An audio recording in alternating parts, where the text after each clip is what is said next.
In any grazing management system, rest and recovery is actually your most critical tool, and so anything that you can add and include into that, like a multi-species crop that allows you to get off your other paddocks for longer, means that the rest of the farm actually is healthier and more productive. My name is Peter Roberts. I'm Isabelle Roberts. We're on a farm called Mount Pleasant, about 20 minutes out of Forage. So Mount Pleasant's about 710 hectares, and it's very much a mixed farming business here, but we have a really heavy focus on sheep production and specifically in the prime lamb industry. We run Ridgehaven Poll Dorsets, where we produce about 400 rams a year, and they get sold out across most of the eastern states in Australia. And supporting that, we have a prime lamb production system where we turn out about 4,000 lambs, as well as running a research program for the Poll Dorset breed. We run a pretty extensive cropping program, and a lot of that is here to support livestock production. Given that we're so lamb focused and our outputs are lamb driven, our cropping system is a forage base. So in a rotation where we've got wheat, oats, triticale and vetch as a crop, agronomically we need a way of controlling some of our problem annual weeds, one being ryegrass and our resistance issues to ryegrass. And we've decided to mix our species to maximise our production through our autumn, winter and spring periods. This is our ideal mix, which is oats, vetch and grazing brassica with a little bit of chicory in it. It's a 4-species mixed cereal. So we started multi-species in 2018 when we purchased a new sowing rig that gave us the ability to alternate sow, so 6-inch row spacings. We started sowing long season wheat and long season canola in alternate rows. So that initial trial of doing 2 species in the one paddock actually had some significant positive animal health benefits for us. So we maintained weight gain right from the first day that they went in. We seemed to just come out with healthier animals. So when we started looking at putting a multi-species inside, rather than a grain recovery being the main outcome, the weight gain on the animal was the outcome that we're looking for.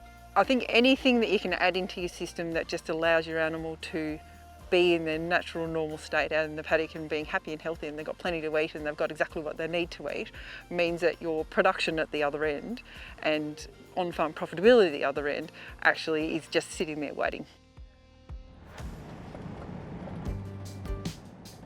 The 3 best things of a mixed species is weed control, time of sowing, and in this case with a legume, a bit of nitrogen production. Weed control, it allows us to use more robust, cheaper chemistry to control certain problem weeds. So time of sowing, our mixed species allow us for early sowing, maximise production and try and fill that autumn feed gap. That's our big killer, is if we can't get it in early, we don't grow feed and there's 1,000 lambs waiting to come on. So nitrogen production, we really like vetch in our system. Vetch grows a lot of nitrogen for us for the following crop. It's a lot cheaper than throwing it out via a bag. From a livestock production point of view, it's always just about available feed, quantity and quality, but it also gives us availability to rest and recover a lot of our permanent pastures at a time of year where it's incredibly important not to be grazing them. For me, the most critical thing was that we were selling our lambs from 14 weeks of age, averaging between 23 and 24 kilo carcass weight on those lambs, and they literally came off those paddocks looking beautiful. The yield response was we ended up stripping about 1.2 tonne of vetch and 600 kilos of canola.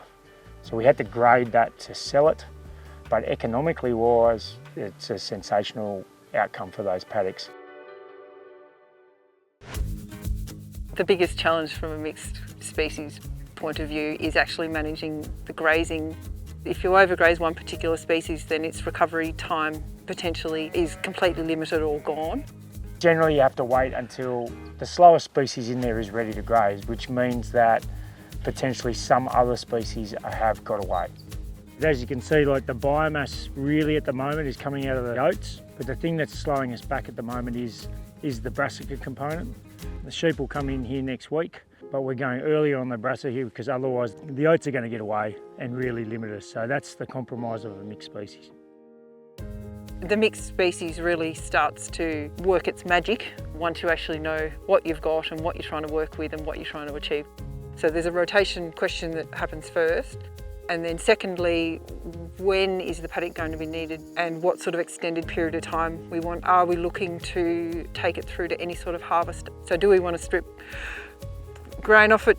Would we like to take it through to some sort of hay or silage, or is it simply going to be a grazing? So they're all the kind of questions that we ask before we sit down and figure out what's going in. Obviously seed availability, if we've got seed on farm or if we're going to have to source that, whether that's available to source, that becomes an element of it as well. The number of species you put in the system is your total seed cost. So we obviously harvest vetch, so vetch has an opportunity cost for us. So we value it at about $1 a kilo, whereas everything else we've got to buy into our system. We like to keep our seed costs under about $100 a hectare. So given the rise in a lot of clover prices, herbage prices, we're really conscious of getting the best bang for our buck.